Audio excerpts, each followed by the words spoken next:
Fox 4 is your local election headquarters, and we are now getting the first and only look at polling for Amendment 4 in Missouri. It deals with funding for Kansas City Police. Only on Fox 4, our Emerson College, Missouri poll results, and Fox 4's Jonathan Ketz joins us with new numbers just out in our final midterm poll. John? Yeah, it's coming up here, John and Lauren. Our poll found that many people are not that familiar with this amendment, which may not be surprising. It would increase the minimum funding for the Kansas City, Missouri Police Department. Now, the first question we asked our respondents is, how familiar are you with Amendment 4 to increase minimum funding for a police force established by a state board of police? So 19% of you say you're very familiar with it. 34% say you're somewhat familiar with it. 28% say they're not too familiar with it. And 19% say they're not familiar with it at all.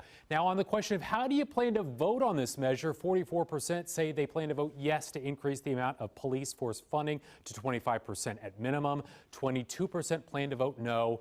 33% of the respondents are still undecided 1 week out. At this point, the 44% that plan to vote yes on that amendment, that's a pretty strong hold for an amendment that 33% of voters are unsure on. That indicates that there's some sort of base for that amendment that will be turning out to vote for.